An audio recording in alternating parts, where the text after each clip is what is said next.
Greetings, sisters and brothers. I want to share a few thoughts on our beloved country, Uganda, which has been under the grip of dictatorship of General Museveni for 40 years now.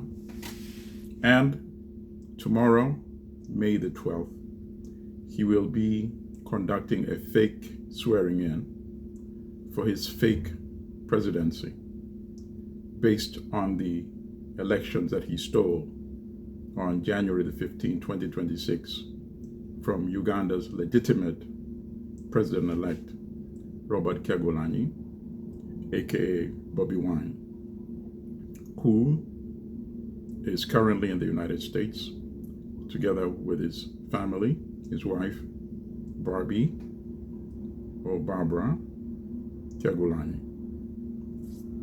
So, I know many of you are disappointed that this military dictator, who knows he's a fake president, right, is going to be swearing himself in on May the 12th.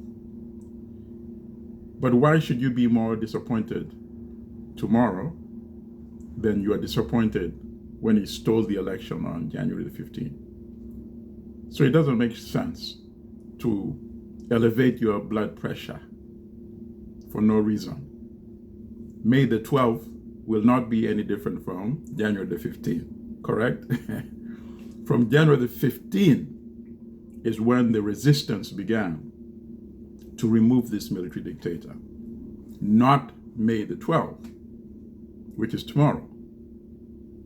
Just because you have some reverence there, you have the judges conducting a fake swearing in, does not make the fake presidency legitimate.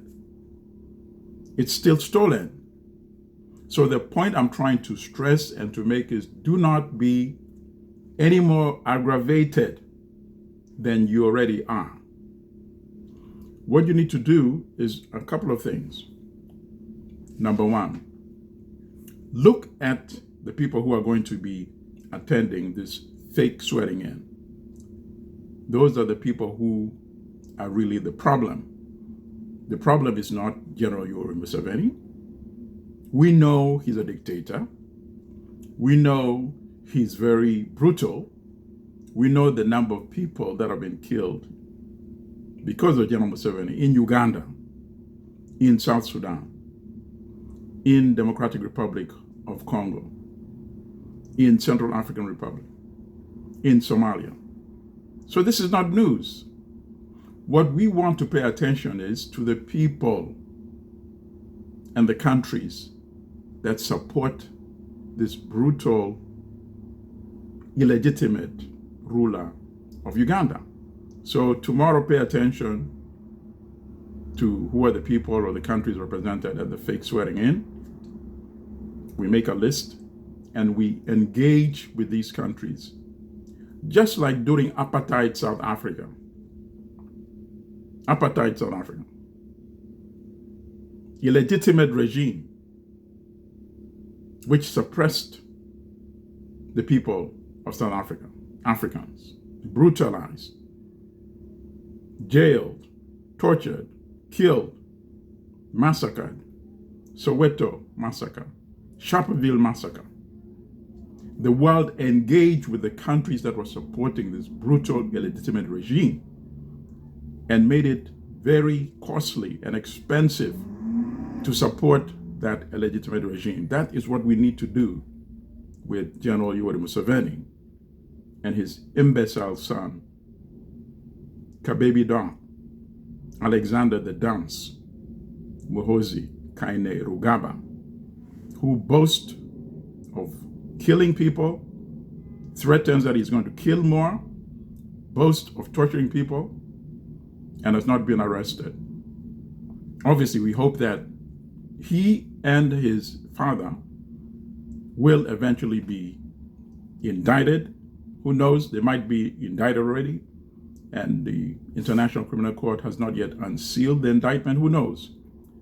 But there are legitimate, legalistic grounds to indict both of them for their crimes in Uganda and in neighboring countries, particularly in South Sudan and in Democratic Republic of the Congo. So don't be any more disappointed than you already are. Know that Robert Kyagulanyi, Bobi Wine, is 42 years old, and he will eventually be sworn in as president of Uganda. Museveni claims he's 82. He might be 90, judging by the way he moves around lately. And he will not be long as the illegitimate ruler of Uganda. So all of us, let's be alert. Let's engage the people who keep this regime in power and institutions such as the World Bank, the International Monetary Fund, and any major corporations or private banks.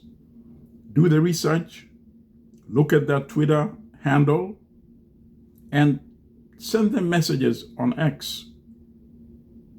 Tag them on other messages.